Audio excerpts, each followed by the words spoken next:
आकृति को हम क्या कहते हैं? रेखा कहते हैं। ठीक है, तो सबसे पहले तो दोबारा से सभी को गुड इवनिंग।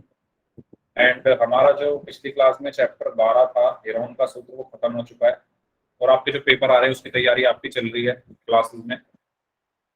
तो आज उसी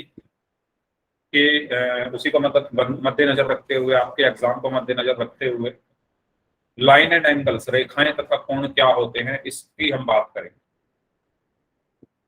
तो जैसा अभी सौरभ ने बताया, रेखा वो होती है जो ना तो ये पता शुरू कहां से हुई है, ना ये पता खत्म कहां पर हुई है। ठीक है, तो एक रेखा जिसको हम इंग्लिश में कहते हैं लाइन। ठीक है, तो एक रेखा या लाइन क्या होती है? जिसका कोई पता ही नहीं कि शुरू कहां से हुई, खत्म कहां से हुई, जिसका ना तो कोई प्रारंभिक बिंदु है और ना ही कोई अंतिम बिंदु है। अब इस चीज को दर्शाते कैसे हैं? अब इस चीज को दर्शाते कैसे हैं? इसको दर्शाते हैं हम एक तीर के निशान से। अगर मैं एक तीर का निशान यहां लगा दूं और एक तीर का निशान यहां लगा दूं, तो इसका मतलब क्या है कि ये रेखा आगे तक कहीं तक भी जा सकती है। इसी तरीके से यहां ये तीर का निशान का मतलब ये है कि ये कहीं तक भी जा सकती है। इसका ना तो कोई प्रारंभ बिंदु है, ना तो हमें ये पता कि ये शुरू कहां से हुई है, ना हमें ये पता कि यहाँ ये खत्म कहां पर हुई। तो ऐसी आकृति को हम क्या कहते हैं? रेखा। ठीक है, इसका ना तो प्रारंभिक बिंदु है ना ही अंतिम बिंदु है। पता कैसे चलेगा? इस तीर के निशान से। जो तीर का निशान है ना, ये बहुत बड़ी चीज है। जो तीर का निशान है यही हमें दर्शा रहा है कि ये खत्म नहीं हो रही, ये आगे बढ़ती जा रही है। ऐसे ये वाला भी तीर का निशान भी यही कह रहा है कि ये आगे जा रही है। ऐसे ही ये वाला भी ये कह रहा है कि ये आगे जा रही है। तो इसको हम क्या कहेंगे? रेखा। सबको समझ आया लाइन क्या होती है, रेखा क्या होती है? ऐसी आकृति जिसका ना तो कोई प्रारंभिक बिंदु है और ना ही कोई अंतिम बिंदु है। ठीक है, पहली चीज। दूसरी चीज ये कि हम इसको नाप नहीं सकते। नापोगे कैसे जब हमें यही नहीं पता ये शुरू कहां से हुई है और खत्म कहां पर हो रही है? तो क्या आप इसको नाप कर बता सकते हो कि ये कितने सेंटीमीटर की है? क्या आप इसको मेजर कर सकते हो? नहीं कर सकते। क्यों? कैसे करोगे? हमें पता ही नहीं है शुरू कहां पर है, खत्म कहां पर है। ठीक है, तो रेखा को यानी लाइन को हम नाप नहीं सकते, मेजर नहीं कर सकते। अब इसको दर्शाते कैसे हैं? इसको दर्शाने का तरीका यह है, अगर मैं इसको नाम दे दूं, मान लो ए बी, तो इसको लिखते कैसे हैं? पहले लिख दो ए बी और उसके ऊपर लगा दो ये वाला निशान। तो ये है इसको लिखने का तरीका। ठीक है, तो रेखा को, लाइन को लिखते कैसे हैं? ए बी लिखो और उसके ऊपर इस तरीके से ये निशान लगा दो। समझ में आया सभी को? अगर किसी को इसमें कोई डाउट है तो पूछ लो। अगर सबको समझ में आ गया है तो वाई टाइप कर दो, अगर डाउट है तो आर टाइप कर दो चैट बॉक्स में। आगे बढ़े फिर। ठीक है, आगे बढ़ते हैं।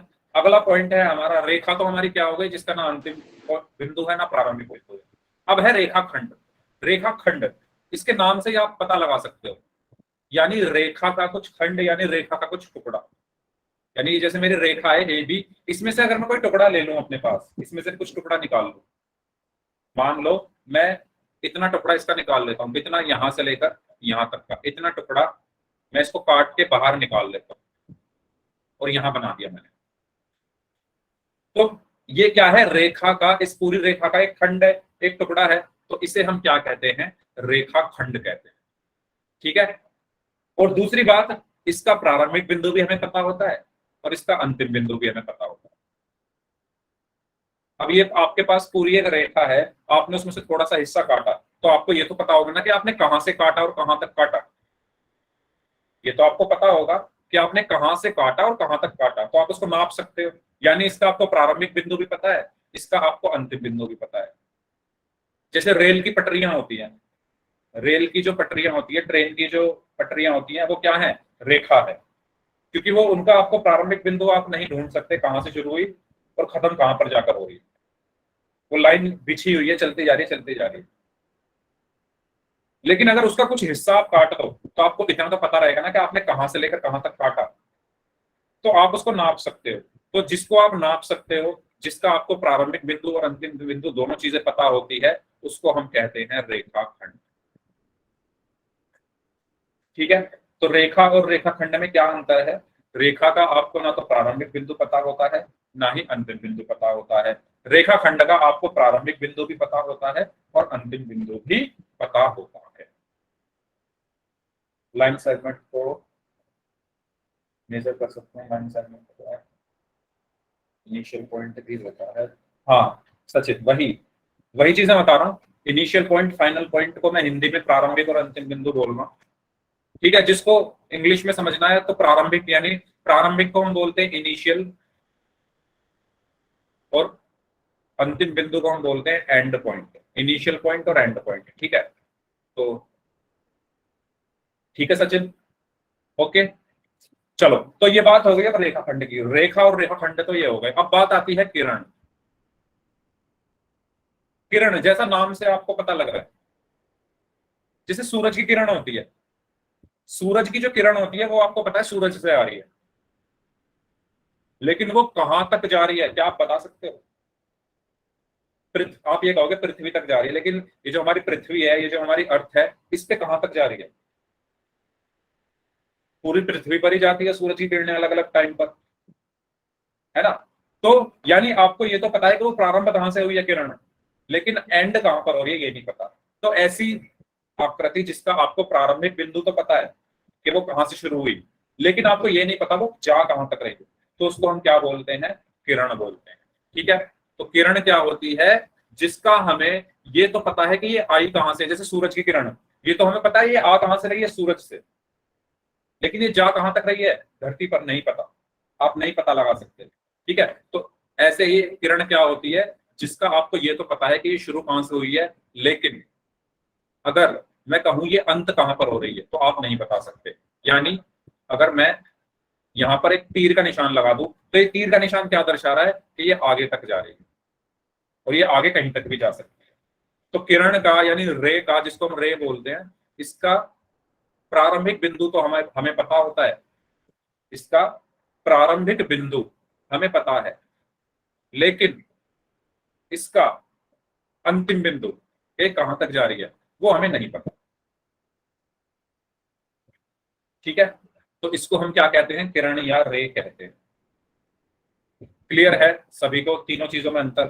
तो मैं यहां पर लिख देता हूं एक छोटी सी टेबल। पहले मैं लिखता हूं रेखा, फिर मैं लिखता हूं रेखाखंड,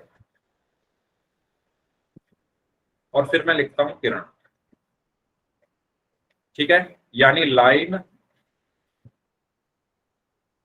लाइन सेगमेंट और रे। इसमें दो चीजें होती है, एक होता है प्रारंभिक बिंदु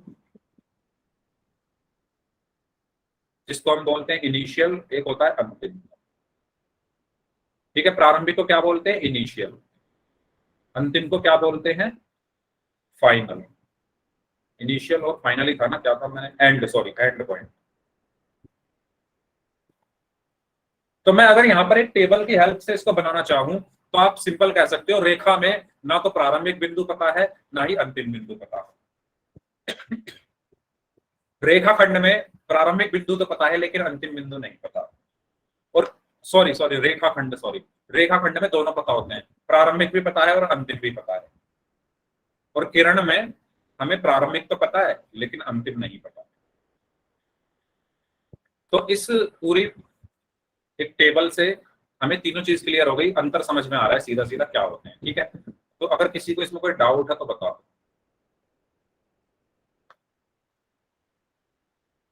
अरे कहाँ गया, कोई डाउट हो तो बताओ।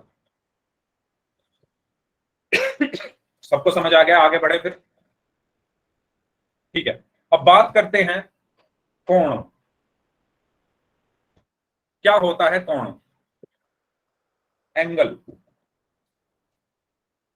देखो, मैं कुछ, मेरे पास मान लो एक रेखा ये है, सबको दिख रहा है, ये एक रेखा है मेरे पास। नो सर, नहीं दिख रही। और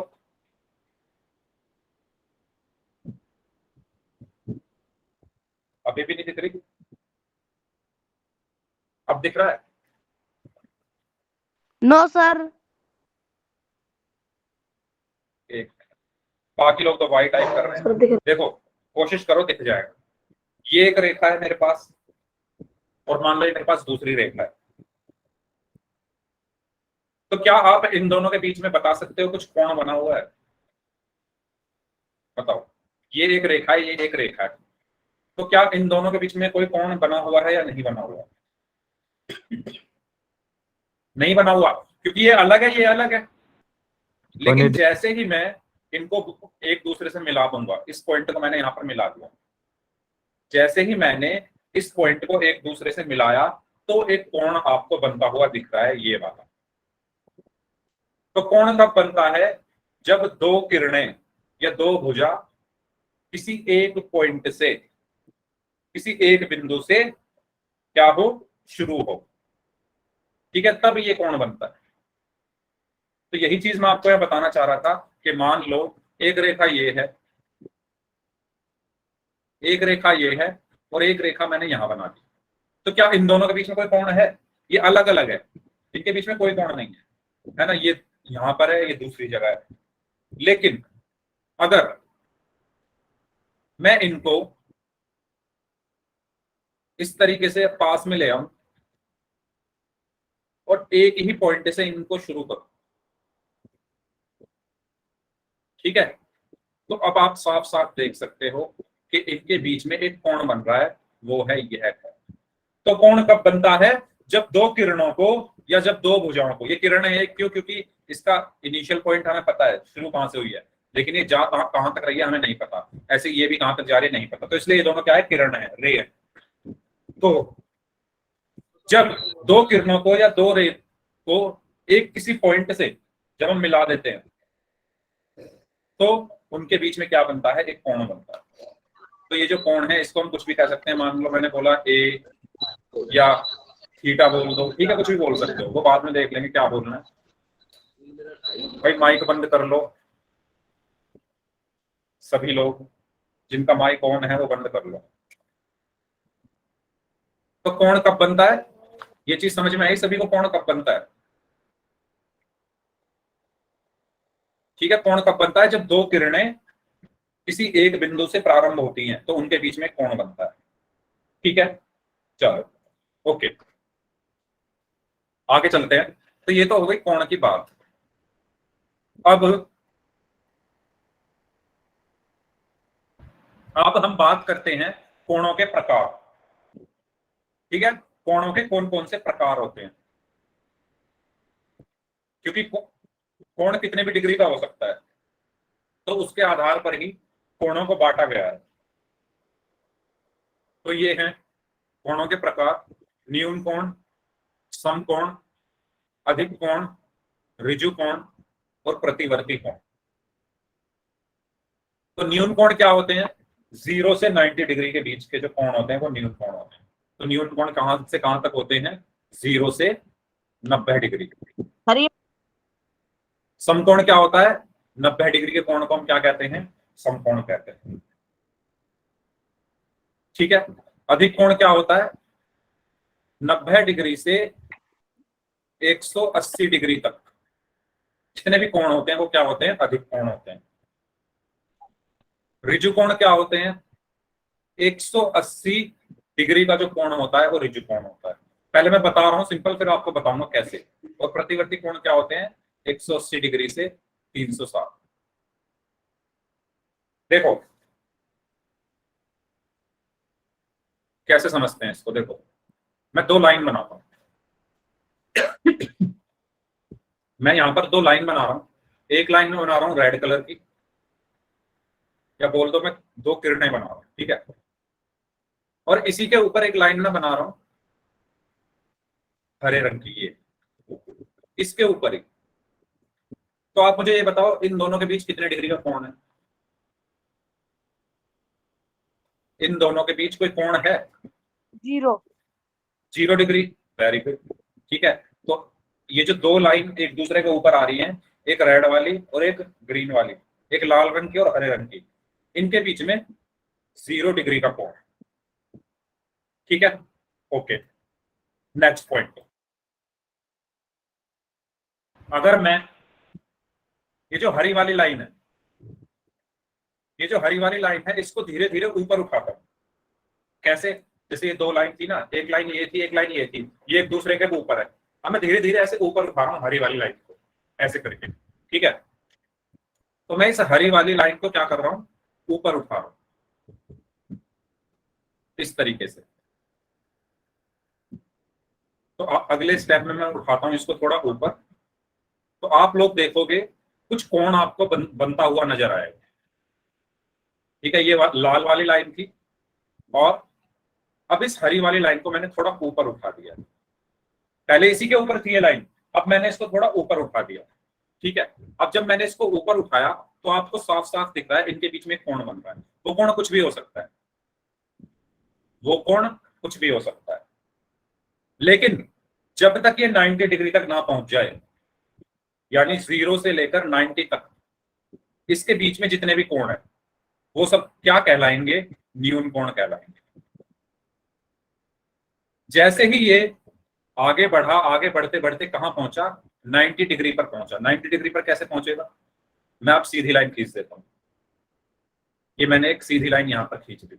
अब ये जो लाइन है यहां पर पहुंच चुकी है। ठीक है, अब ये जो लाइन जो है बढ़ते बढ़ते आगे पहुंच चुकी है,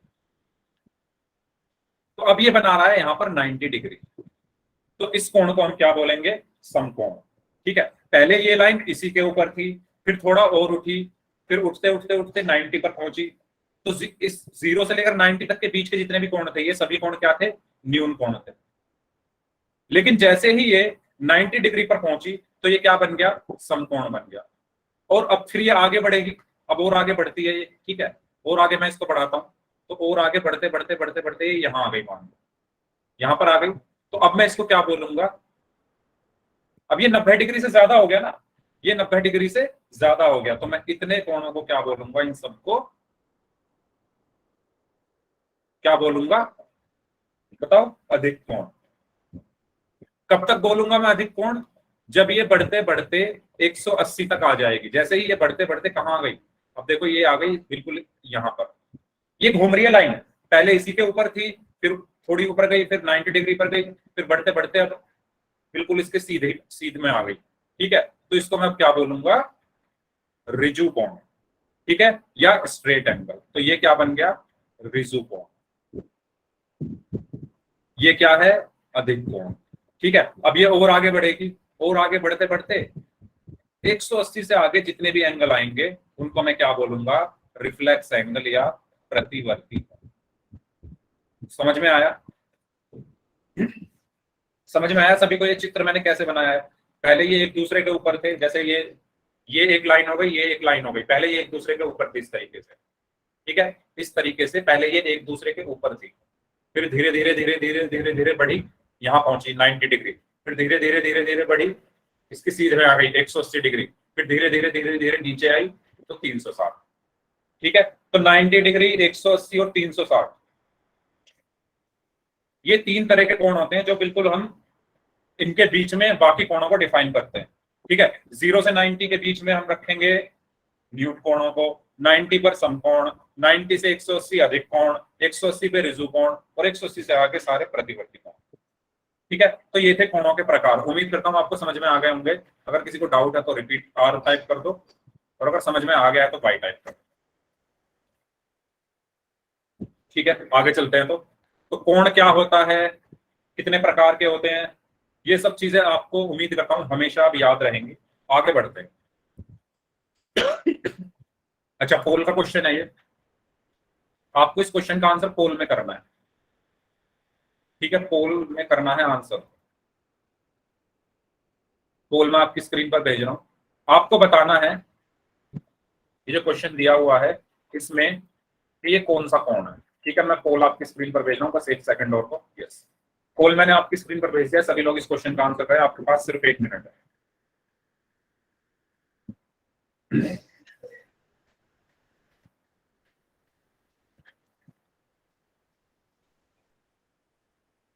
हाँ जी, करिए। Very good.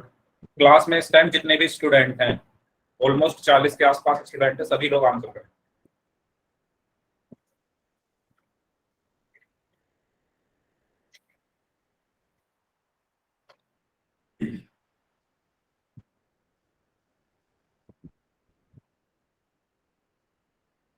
ओके,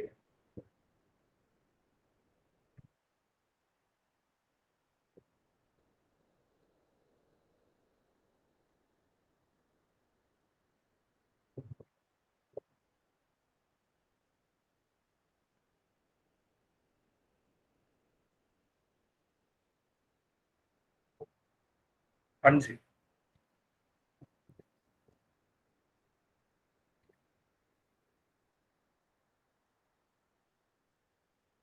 आधे लोगों का आंसर आ चुका है। जो लोग बच गए हैं, जल्दी से आंसर करें इस क्वेश्चन का।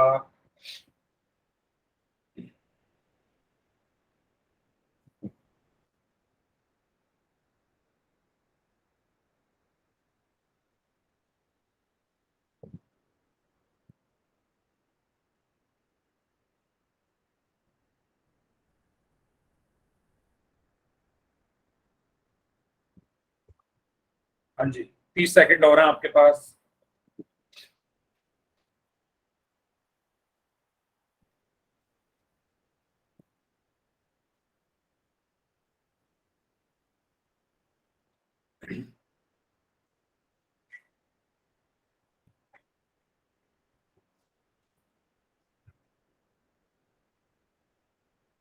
Last 20 seconds.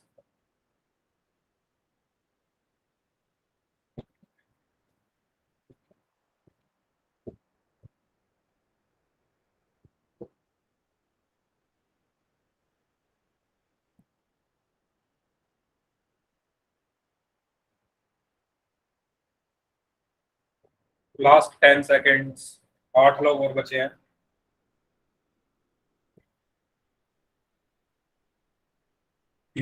इसके बाद एक और क्वेश्चन है।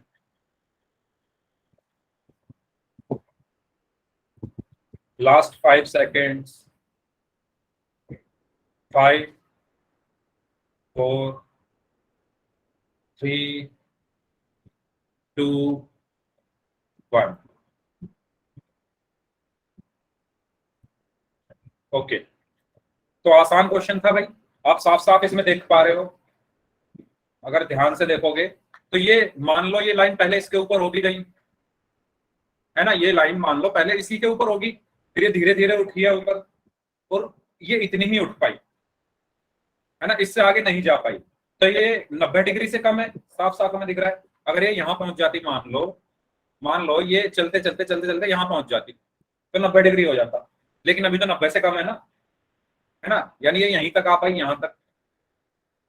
तो 90 से कम, सॉरी 90 से कम, 90 से कम वाले कोणों को हम क्या कहते हैं? न्यून कोण।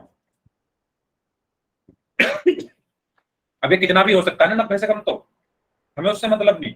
लेकिन है 90 से कम, हमें साफ दिख रहा है, तो इसलिए कैसा कोण होगा? न्यून कोण होगा, एक्यूट एंगल होगा। सर ठीक है। 45 इसी का। तरीके का, नहीं जरूरी नहीं है 45 हो, आप ऐसे नहीं कह सकते बिना नापे। हो सकता है 30 हो, है ना। तो ऐसे नहीं बोल सकते हम बिना नापे।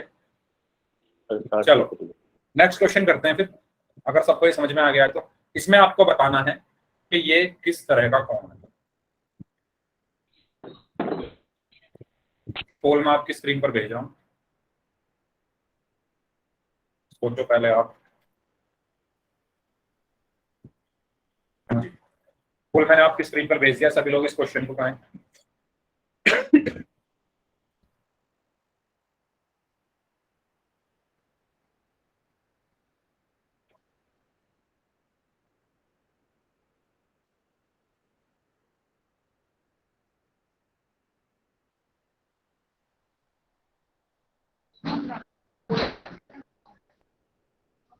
ओके, अपना माइक बंद रखें पुष्पा।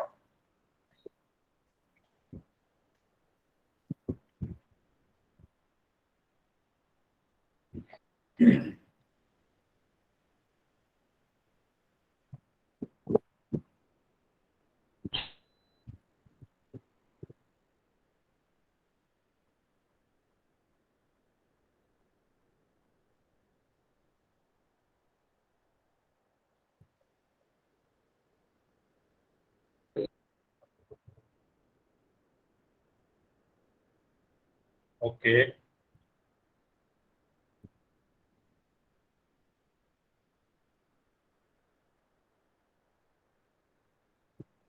अभी 13-14 लोगों का आंसर आना बाकी है, तो 1 मिनट और है आपके पास। आसान क्वेश्चन है ये भी।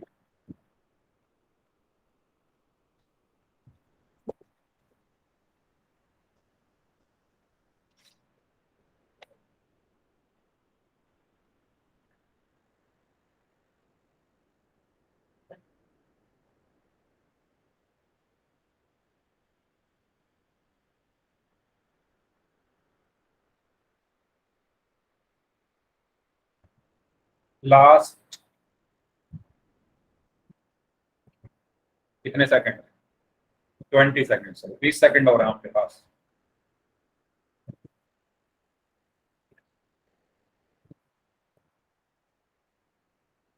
Last 5 seconds. 5, 4, 3, 2, 1।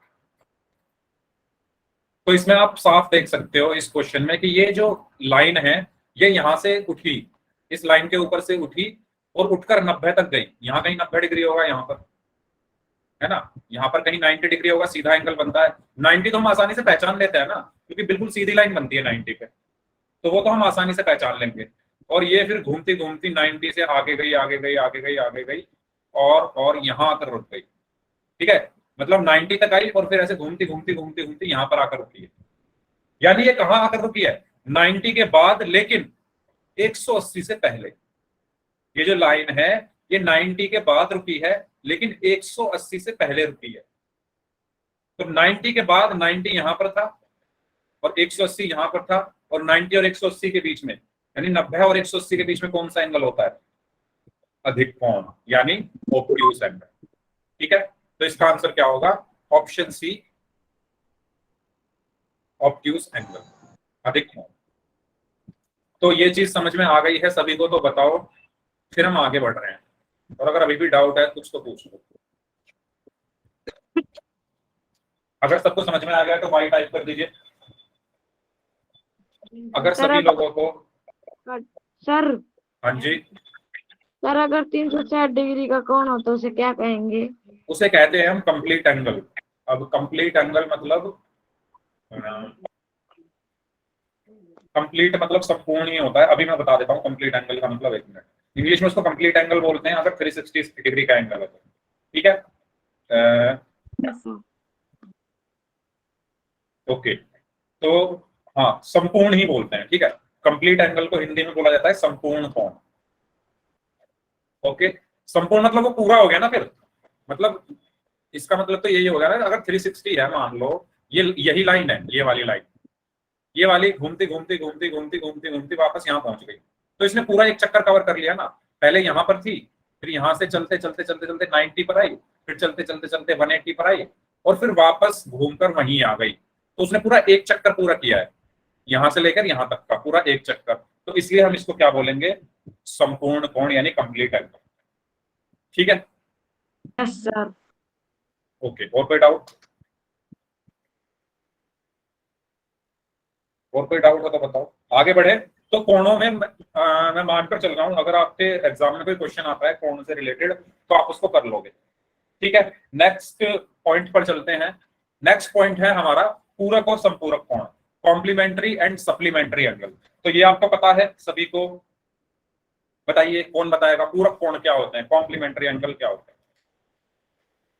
कोई भी स्टूडेंट, कोई भी स्टूडेंट अगर बताना चाहे माइक ऑन करके तो बता सकता है। पूरक कोण क्या होते हैं? कमेंट में टाइप करना चाहो तो कमेंट में लिख दो। कोई बताना चाहता है तो बता जिनका दीजिए। जोड़ 90 डिग्री, जिनका जोड़ क्या हो? 90 डिग्री हो पूरक। Excellent, very good. तो ऐसे कोण, अब देखो पूरक और संपूरक कोण हमेशा दो कोण होंगे। कोणों का क्या होगा? युग्म होगा। युग्म मतलब जोड़ा होगा, जोड़ा मतलब पेयर होगा। जो पूरक और संपूरक कोण है वो दो कोण होंगे, वो कोणों का युग्म होगा। तो कोणों का ऐसा युग्म, कोणों का ऐसा जोड़ा, कोणों का ऐसा पेयर जिसका एडिशन, जिसका योग 90 डिग्री हो, जैसे 45 और 45, इनका योग क्या है? 90 डिग्री है। तो इसलिए ये दोनों क्या है? पूरक कोण। ठीक है, जैसे 55 और 35, इनको भी जब आप जोड़ोगे इन दोनों को तो 90 आएगा। तो इसलिए ये क्या है, पूरक कोण है। ठीक है, तो पूरक कोण क्या होते हैं, ऐसे कोण जिनका जोड़ 90 डिग्री हो। ठीक है, तो अगर मैं लिख दूं angle A plus angle B बराबर 90 डिग्री, जहां एंगल ए तथा एंगल बी क्या है, पूरक कोण। ठीक है, तो ए और बी पूरक कोण क्यों है, क्योंकि इनको जब मैंने जोड़ा यहां पर तो मैंने पाया, जब मैंने लिख दिया ये 90 डिग्री के बराबर। क्लियर। पूरक संपूरक क्या होते हैं, ऐसे कौन जिनका योग 180 हो। Very good. ऐसे योग ऐसे कोण जिनका योग क्या हो, 180 डिग्री हो। Very good. ठीक है, तो मैं यहां पर क्या लिख दूं, अगर लिख दूं कोण सी प्लस कोण डी बराबर 180 डिग्री, तो इनका जो योग है यानी कोण सी तथा कोण डी क्या होंगे, संपूरक होंगे। जैसे कोई उदाहरण देगा मुझे, कोई भी दो कोणों का उदाहरण दे दो जिनका योग 180 डिग्री हो। जैसे 120 और 160, 120 और सॉरी 120 और 60, 160 नहीं, 120 और 60, इनका अगर आप जोड़ोगे 120 और 60 को तो 180 आएगा। इसलिए ये कोण क्या है, संपूरक है। यस, 100 और 80, वेरी गुड, संपूरक कोण है ना। 100 और 80 बोला अभी एक स्टूडेंट ने। सर ठीक है? 90 और 90। 90 और 90, वेरी गुड। तो इन सबका जो जोड़ है वो क्या आ रहा है, 180 आ रहा है, इसलिए ये क्या है, संपूरक कोण। हाँ, बहुत सारे हैं। ठीक है, सबको समझ में आए, पूरक और संपूरक, कॉम्प्लीमेंट्री और सप्लीमेंट्री, सबको समझ में आए। भाई इनकी ना बहुत जरूरत पड़ेगी आपको। आप लोगों ने खुद देखा भी होगा, आपने स्कूल में पढ़े हैं ये चैप्टर, तो कभी कभी क्या कह देता है कि दो कोण हैं वो पूरक हैं, उसमें से एक कोण का मान दे दिया, दूसरा निकालो। ऐसे क्वेश्चन आते हैं, दो कोण हैं उसमें दोनों संपूरक हैं, एक कोण का मान दे दिया, दूसरा निकालो। इस तरह के क्वेश्चन पूछे जाते हैं एग्जाम में। तो इसलिए बहुत जरूरी है जानना पूरक और संपूरक क्या होते हैं। ऐसे कोण जिनका योग 90 डिग्री हो वो पूरक, और संपूरक कब होंगे, जब 180 डिग्री हो जाए। ठीक है, आगे बढ़ते हैं। अगर किसी को इसमें कोई डाउट हो तो पूछ लो। पूरक और संपूरक के बाद एडजेसेंट एंगल क्या होते हैं, ये बहुत इंपॉर्टेंट है, बहुत ही ज्यादा इंपॉर्टेंट। एडजेसेंट एंगल, आसन्न कोण क्या होते हैं, तो इसको समझते हैं। हाँ बोलिए, बोल रहे हो क्या कुछ? अगर आपको आंसर देना है तो आप दे सकते हो, आसन्न कोण या एडजेसेंट एंगल क्या होते हैं। कोई स्टूडेंट आंसर देना चाहता है इसका? तो ध्यान से सुनेंगे सभी लोग। आसन्न कोण 3 पॉइंट में लिखूंगा, उन तीनों पॉइंट को डिफाइन अगर मैं कर दूंगा किसी भी कोण में तो वो आसन्न कोण होगा। कौन से पॉइंट है वो, पहले वो पॉइंट लिख लेता हूं। पहला पॉइंट है, अच्छा मैंने आपको एक चीज नहीं बताई, शीर्ष क्या होता है। ठीक है, ये बता देता हूं। देखो, जब आपको कोण बताया था ये बताना भूल गया था, शीर्ष और सुन लो क्या होता है। जैसे मैंने यहां पर ये एक कोण बना दिया, ये कोण बना दिया मैंने, ठीक है, ये तो मैंने आपको बताया था कोण कब बनता है, जब दो भुजाएं या दो किरणें किसी एक बिंदु से शुरू होती है, और वो जिस बिंदु से जैसे ये वाली किरण है, ये वाली जो किरण है वो भी इसी बिंदु से शुरू हो रही है, और ये वाली जो किरण है ये भी इसी बिंदु से शुरू हो रही है, तो इसको हम कहते हैं शीर्ष या वर्टेक्स। ठीक है, बहुत इंपॉर्टेंट है ये जानना शीर्ष या वर्टेक्स क्या होता है, क्योंकि आसन्न कोण तभी समझ में आएंगे। शीर्ष या वर्टेक्स क्या होता है, जिस बिंदु से दोनों जो हमारे किरणें हैं वो शुरू हो रही है, दोनों भुजाएं शुरू हो रही है। जैसे ये एक किरण है, ये एक किरण है, और मैंने यहां से इनको शुरू किया इस पॉइंट से, देखो जहां पर ये मिल रही है, तो जिस पॉइंट पर ये मिल रही है उस पॉइंट को मैं क्या बोलूंगा, शीर्ष या वर्टेक्स। तो ये जो है ना, ये वाला पॉइंट, ये वाला जो पॉइंट है इसको मैं क्या बोलूंगा, शीर्ष या वर्टेक्स बोलूंगा। ठीक है, समझ में आया शीर्ष या वर्टेक्स क्या होता है? शीर्ष समझ में आ गया है सभी को, तो जल्दी से बता दो, इस बिंदु को मैं क्या बोलूंगा, शीर्ष या वर्टेक्स। ठीक है, अब बढ़ते हैं अपने आसन्न कोण की तरफ। तो आसन्न कोण में मैं आपको बता रहा था 3 पॉइंट। पहला पॉइंट तो ये है कि कोई भी कोण आसन्न कोण होंगे यदि उसका उभयनिष्ठ शीर्ष हो।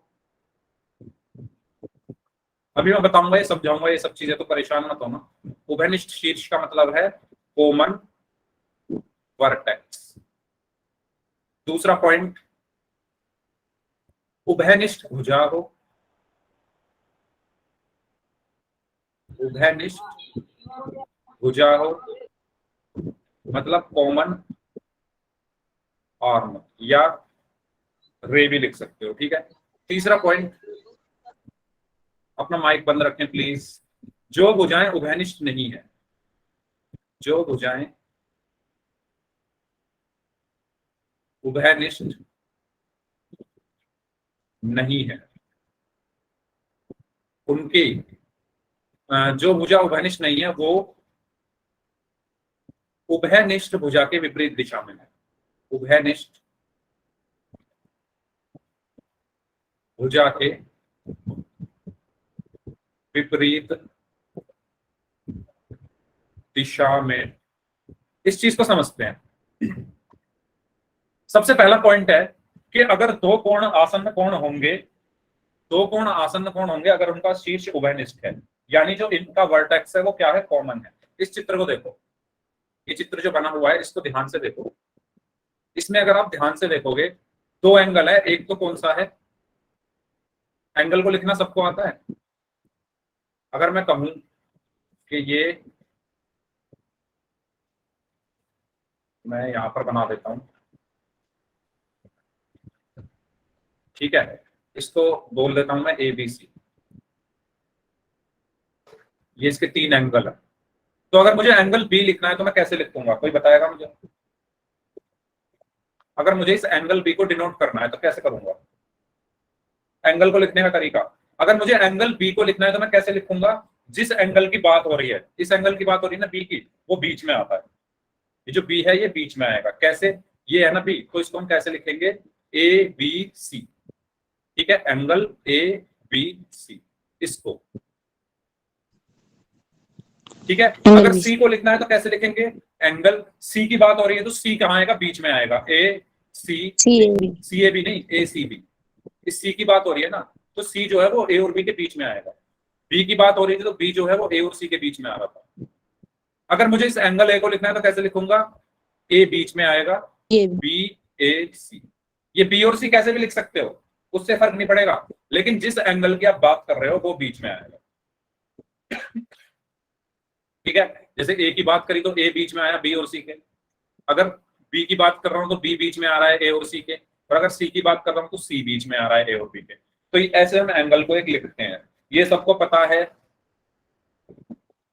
ठीक है। ये हो गया एंगल को लिखने का तरीका। अब बात करते हैं, अब जैसे मुझे यहाँ पर एंगल B की बात, इस एंगल की बात कर रहा हूँ इसकी, तो इसको कैसे लिखूंगा, कोई बताएगा? इस वाले एंगल किस किस के बीच में बन रहा है? ये A और D के बीच में। किस पर बन रहा है? B पर। हाँ बोलो बोलो बोलो, सही बोल रहे हो। एंगल फिर ABD। Very good very good, ठीक है, वेरी गुड। तो ये क्या होगा? B की बात हो रही है तो B बीच में आएगा। किसके बीच में आएगा? जिसके बीच में बन रहा है, A और D के बीच में बन रहा है ना, ये A और D के बीच में बन रहा है B, तो ABD। तो जिनके बीच में बन रहा है उसको लिखो, और जो बन रहा है बीच में ही बन रहा है ना B, तो B बीच में ही आएगा, ABD, ठीक है। तो मैं कह रहा हूं आप देखो एंगल ABD और एंगल DBC, इनको देखना है मुझे। किस किस को? एंगल ABD और एंगल DBC। आप ये बताओ, क्या ये दोनों एंगल का जो शीर्ष है, यानी जिस पॉइंट से शुरू हो रहे हैं, क्या दोनों का सेम है, उभयनिष्ठ है, कॉमन है? यहां देखो, ABD का जो शीर्ष है वो ये है, ABD का जो शीर्ष है वो क्या है? ये पॉइंट है। और DBC का भी शीर्ष क्या है? यही पॉइंट है। शीर्ष अभी बताया था ना मैंने क्या होता है, शीर्ष क्या होता है अभी बताया था ना, कि अगर यहां पर मान लो इस तरीके से एक एंगल बन रहा है तो शीर्ष क्या होगा? जहां से दो भुजाएं जा रही है। तो ऐसे ही अगर मैं सिर्फ इसकी बात करूं, अलग बना देता हूं इसको, इसकी बात कर रहा हूं मैं किसकी? ABD की। तो ABD में अलग बना रहा हूं यहां पर, ठीक है। इस तरीके से मैंने बनाया है सिर्फ यहां पर क्या? ABD। ये A है, ये B है और ये D है। तो आप ये देखो, इस ABD का शीर्ष क्या है? यही बिंदु है ना, ये वाला पॉइंट, ये वाला पॉइंट, ये वाला।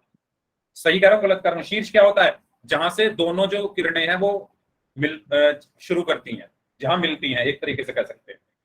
इसी तरीके से अगर मैं बात करूं DBC की, तो DBC कहां बन रहा है? D बी और सी बनाने के लिए मैं एक और लाइन यहां पर खींच दूंगा। ये क्या बन रहा है मेरा, DBC, यानी ये वाला एंगल। इसका भी शीर्ष यही है कि नहीं बताओ? दोनों का जो शीर्ष है वो वही है, एक ही बिंदु है। तो जो मेरा पहला पॉइंट यहां पर लिखा था कि अगर दो कोण आसन्न कोण है तो उनका शीर्ष क्या होगा, कॉमन होगा, एक ही बिंदु पर होगा, उभयनिष्ठ होगा। तो ये चीज समझ में आई? जैसे ABD और DBC दोनों का जो शीर्ष है वो क्या है, पॉइंट बी पर है। जल्दी बताओ। मैं यहां पर करके रहा हूं बेसिकली इन दोनों एंगल को ये प्रूफ कर रहा हूं कि ये दोनों आसन्न है, एडजेसेंट है। क्यों? पहला पॉइंट क्या है प्रूफ करने का, वो ये है कि इनका जो शीर्ष है वो उभयनिष्ठ होना चाहिए। तो ABD का शीर्ष भी बी बिंदु है और CBD या DBC का भी शीर्ष भी बी बिंदु है। ये चीज सभी को समझ में आई? क्योंकि दोनों का शीर्ष एक ही बिंदु है, यानी शीर्ष क्या है, कॉमन है। ये चीज में अगर किसी को डाउट है तो प्लीज बता दो, मैं दोबारा बताऊंगा। ठीक है, पहला पॉइंट हमारा ओके हो गया, यानी किसी भी कोण को आसन्न होने के लिए पहला पॉइंट हमारा ठीक है। अब दूसरे पॉइंट की बात करते हैं। सॉरी। तो जो दूसरा पॉइंट है वो कहता है कि दोनों कोणों के बीच में एक उभयनिष्ठ भुजा होनी चाहिए। दोनों कोणों में क्या होनी चाहिए, एक उभयनिष्ठ भुजा। तो आप ये देखो ध्यान से, मैं यहां पर ABD इस वाले कोण की बात कर रहा हूं, ABD यानी ये वाला, यही तो है ABD। और DBC क्या है, ये वाला। तो आप इसमें साफ देख सकते हो कि एक कॉमन आपको भुजा दिख जाएगी, उभयनिष्ठ भुजा दिख जाएगी, वो क्या है, DB। वो कौन सी भुजा है, DB। अब देखो DB पर लाल रंग भी आ रहा है, DB पर नीला रंग भी आ रहा है, यानी ये जो भुजा है ये दोनों कोणों में है। ये जो भुजा BD है या DB है, ये ABD में भी आ रही है, यानी इस कोण में भी आ रही है, और DBC में भी आ रही है, यानी इस कोण में भी आ रही है। तो यानी जो दूसरा पॉइंट है कि दोनों एंगल में एक क्या होनी चाहिए, कॉमन भुजा होनी चाहिए, उभयनिष्ठ भुजा होनी चाहिए, तो वो भी है। ये चीज क्लियर हुई सभी को? ये वाली जो भुजा है, कौन सी वाली, BD, ये वाली, ये दोनों एंगल में आ रही है। देखो इसमें भी आ रही है, ये आ रही है, ये वाली इसमें, और इसमें भी आ रही है। तो ये क्या होगी, कॉमन हो गई, उभयनिष्ठ हो गई। ये पॉइंट क्लियर? दूसरे वाला पॉइंट, पहला पॉइंट था उभयनिष्ठ शीर्ष यानी ये बिंदु, दूसरा है उभयनिष्ठ भुजा यानी ये वाली भुजा, ये वाली भुजा। तीसरा पॉइंट क्या कहता है कि जो भुजाएं उभयनिष्ठ नहीं है। अब मुझे बताओ कौन सी भुजा उभयनिष्ठ या कॉमन नहीं है? तो ये दोनों कॉमन नहीं है, ये तो कॉमन थी ना, तो बची कौन सी, ये और ये दोनों कॉमन नहीं है। क्यों नहीं है कॉमन? क्योंकि ये वाली भुजा सिर्फ ABD में आ रही है और ये वाली भुजा BC सिर्फ DBC में आ रही है। तो ये वाली भुजा और ये वाली भुजा कॉमन नहीं है। आप वैसे भी देख सकते हो अलग अलग रंग की दिख रही है, ये लाल रंग की है, ये नीले रंग की है, इस वाली पर लाल भी आ रहा है, नीला भी आ रहा है, तो ये दोनों में आ रही थी। ठीक है, तो जो भुजाएं उभयनिष्ठ नहीं है, उभयनिष्ठ कौन सी नहीं है, AB और BC, वो उभयनिष्ठ भुजा के विपरीत दिशा में। यानी जो भुजाएं, ये जो उभयनिष्ठ भुजा नहीं है जो, वो क्या होनी चाहिए, जो उभयनिष्ठ भुजा है उसके विपरीत दिशा में। विपरीत दिशा से मतलब यह है कि अगर एक लेफ्ट साइड में है तो दूसरी राइट साइड में होनी चाहिए, अगर एक उल्टे हाथ पर है तो दूसरी सीधे हाथ पर होनी चाहिए। तो आप ये देख सकते हो कि ये जो उभयनिष्ठ भुजा जो नहीं है, ये वाली भुजा और ये वाली भुजा उभयनिष्ठ भुजा के विपरीत दिशा में है। एक इस तरफ है, एक इस तरफ है उल्टे हाथ की तरफ, और एक इस तरफ है नीचे की तरफ। एक ऊपर की तरफ है AB और BC क्या है, इसके नीचे की तरफ है। ये पॉइंट समझ में आ रहा है सभी को या नहीं आ रहा? दोबारा बताऊं,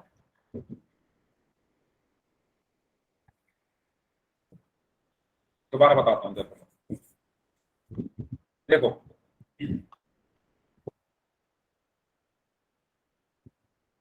ये वाली जो भुजा है, ये वाली जिसे मैं हिला रहा हूं अभी, आपको हिलती हुई दिख रही है ना, ये जिसे मैं मूव कर रहा हूं, ये उभयनिष्ठ भुजा है, क्योंकि ये इसमें भी आ रही है, इस वाले एंगल में भी, और इस वाले एंगल में भी आ रही है। ये चीज क्लियर हुई? जल्दी बताओ, इसको हटा देता हूं। दोबारा देखो, जिस भुजा को मैं हिला रहा हूं ये इस एंगल में भी आ रही है और इस एंगल में भी आ रही है, तो इसलिए ये क्या है, उभयनिष्ठ है, कॉमन है।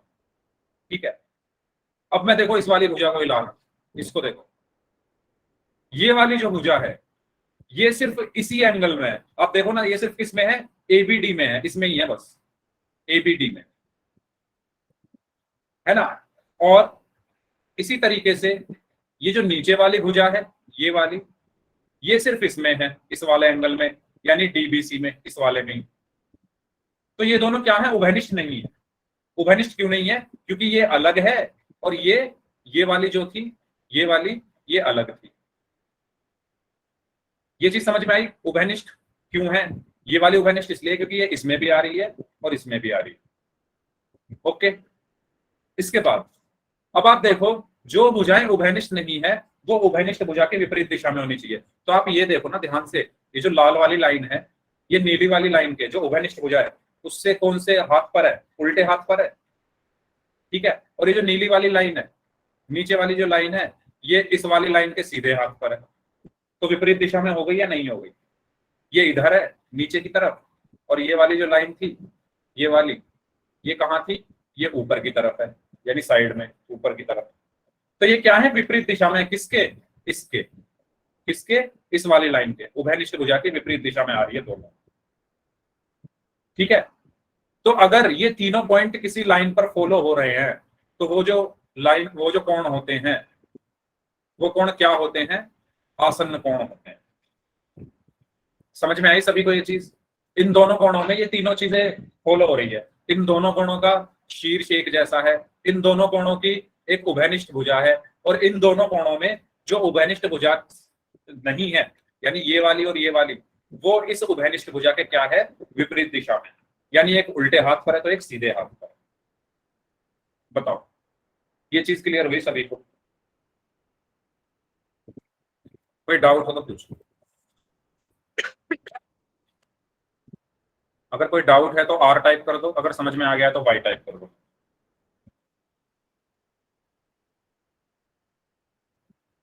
तो आगे बढ़ते हैं, ये हो गए आसन्न कोण। अब बात आती है कोणों का रैखिक युग्म क्या होता है। तो देखो, कोणों का रैखिक युग्म की परिभाषा आपके एग्जाम में कई बार पूछी गई है। तो जो आसन्न कोण 90, जो आसन्न कोणों का योग 180 डिग्री होता है, जैसे मैं यहाँ पर बना देता हूँ अब आसन्न कोण, देखो कैसे बनाऊंगा। एक लाइन मैंने ये खींची, ठीक है, इसको मैं बोल देता हूं, और इसी के ऊपर एक और लाइन में बना दूं, मान लो इस तरीके से। तो आप क्या बता सकते हो, पहले ये बताओ, क्या ये दोनों कोण, कौन से दोनों कोण, ये वाला और ये वाला, क्या ये दोनों आसन्न कोण है? जल्दी बताओ। जो मैंने आपको 3 कंडीशन बताई थी वो इसमें चेक करो, क्या ये दोनों कोण आसन्न कोण है? बताइए, आ जाएगा समझ में, रुक जाओ। बिल्कुल है। क्यों है? क्योंकि देखो, इस कोण को देखो और इस कोण को देखो। अगर मैं बात करूं, दोबारा सुन लो, इस कोण की, तो ये वाला जो कोण है वो कहां से, इस बिंदु से शुरू हो रहा है। कौन से बिंदु से? इस वाले पॉइंट से। यहां से ही तो बनना शुरू हुआ है। ये एक लाइन पहले यहां से ऊपर गई है ना, इस बिंदु से एक लाइन पहले ऊपर गई है, और इसी बिंदु से एक लाइन यहां पर गई है, तभी तो इन दोनों लाइनों के बीच में एक कोण बना है। तो इस कोण का जो शीर्ष है वो यही बिंदु होगा या नहीं होगा? यही बिंदु होगा। और अब इस कोण को देखो, इस कोण की जो एक लाइन है वो इस बिंदु से गई है और दूसरी लाइन तो इसी बिंदु से गई है। तो इस कोण का भी जो शीर्ष है वो यही होगा। इसको अलग अलग कर देता हूं मैं, रुको, इसको मैं क्या करता हूं, अलग अलग कर देता हूं। इसको मैं अलग अलग कर रहा हूं। देखो, मैंने यहां पर पहले बनाया इसको,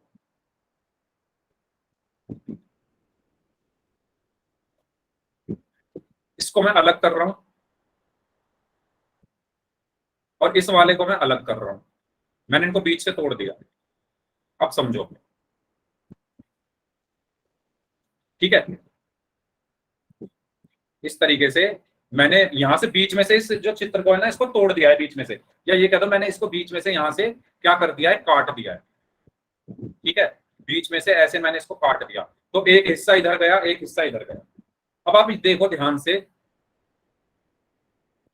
इसका कोण, इस कोण की बात कर रहा हूं मैं, इस वाले की,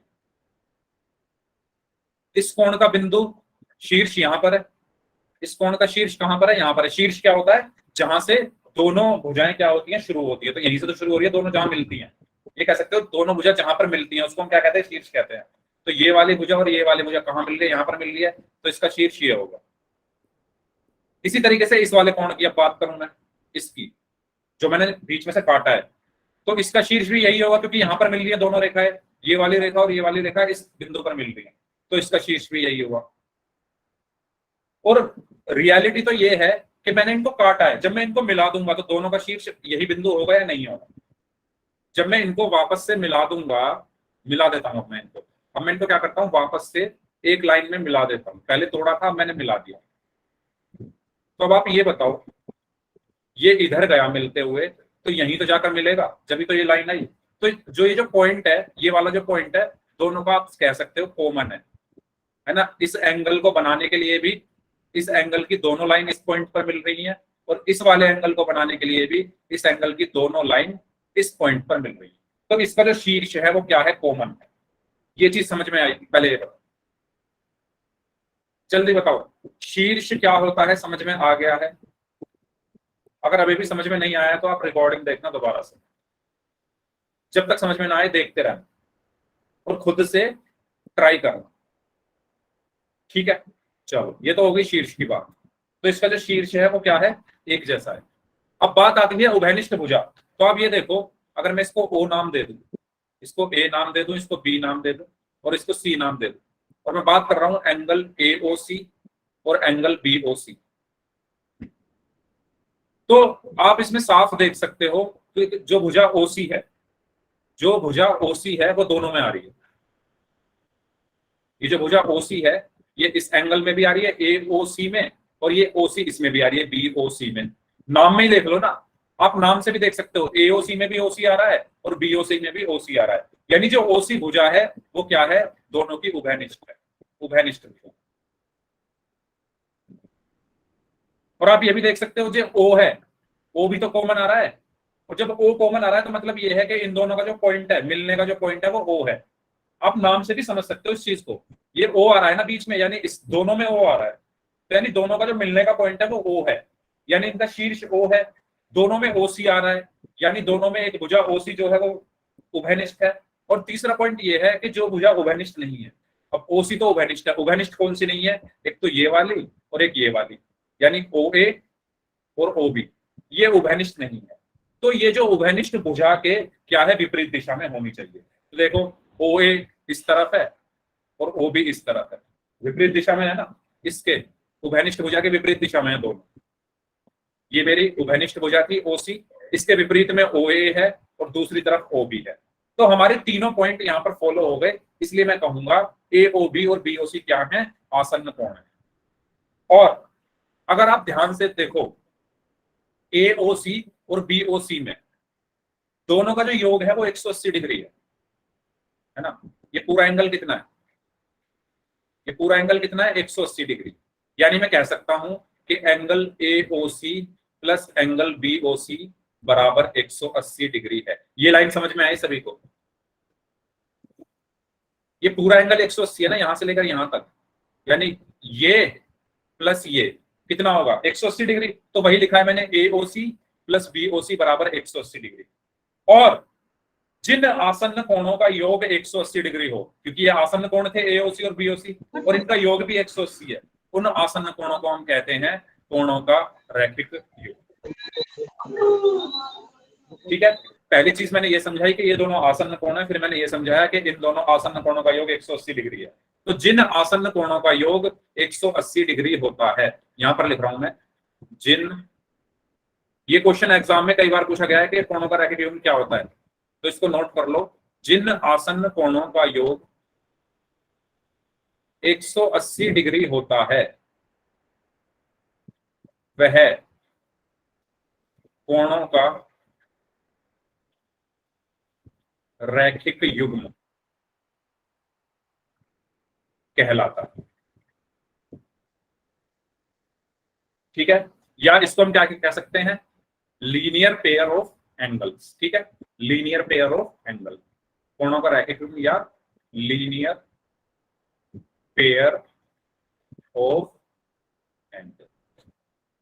तो कोणों का रैखिक युग्म सबको समझ में आ गया है? जल्दी बताओ, सबको समझ में आ गया है कोणों का रैखिक युग्म क्या होता है? अगर समझने की कोशिश की है आपने तो आ गया होगा, तो अगर तब भी नहीं आया है तो रुक जाना, क्लास के बाद मैं दोबारा समझाऊंगा। ठीक है, चलिए अब बात करते हैं शीर्षाभिमुख कोण की। अभी 5 मिनट है तो इस जल्दी से इसको समझ लेते हैं। तो शीर्षाभिमुख कोण कब बनते हैं, कोई बताएगा मुझे कब बनते हैं शीर्षाभिमुख कोण? जब दो रेखाएं एक दूसरे को क्या करती हैं, काटती हैं। जब दो रेखाएं हाँ एक दूसरे को क्या करती हैं, काटती हैं या प्रतिच्छेद करती हैं। तो देखो ये इस बिंदु पर इसको काट रही है, इसको मैं कह देता हूं बिंदु O। तो जब दो रेखाएं, अगर मैं बोल दूं इसको AB और इसको बोल दूं CD, बिंदु O पर काट रही हैं, उसके द्वारा जब कोण बनते हैं, जैसे ये वाला जो कोण है AOC, ये सामने वाले कोण के बराबर होगा, यानी एंगल AOC बराबर होगा एंगल BOD के। इसी तरीके से ये वाला जो कोण है, एंगल कौन सा, AOD, किसके बराबर होगा, इस वाले एंगल के, यानी एंगल COP। तो इन्हीं कोणों को हम क्या कहते हैं, शीर्षाभिमुख कोण कहते हैं। ठीक है, या वर्टिकली अपोजिट। ठीक है, आमने सामने के कोण बराबर होते हैं जब दो रेखाएं एक दूसरे को काटती हैं। जब दो रेखाएं, इसको हमेशा याद रखना, बहुत काम आएगा। पहला जो एग्जांपल है ना आपकी बुक का, उसी में है ये। जब दो रेखाएं जैसे AB और CD एक दूसरे को काट रही हैं, तो इसमें जो आमने सामने के कोण हैं ये, इनको हम क्या कहते हैं, शीर्षाभिमुख कोण कहते हैं, और ये आपस में बराबर होते हैं। तो शीर्षाभिमुख कोण सबको समझ में आ गया है? ठीक है, तो नेक्स्ट क्लास में हम क्वेश्चन शुरू करेंगे। ठीक है, ये तो मैंने आपको बता दिया, उदाहरण एक करेंगे पहले। ठीक है, अगली क्लास से क्वेश्चन करेंगे सारे। ओके, तो इस क्लास को हम यहीं तक रखते हैं। अब जिनके डाउट है वो लोग रुक जाओ, बाकी लोग जा सकते हैं, और उम्मीद करता हूँ आपको क्लास अच्छी लगी होगी।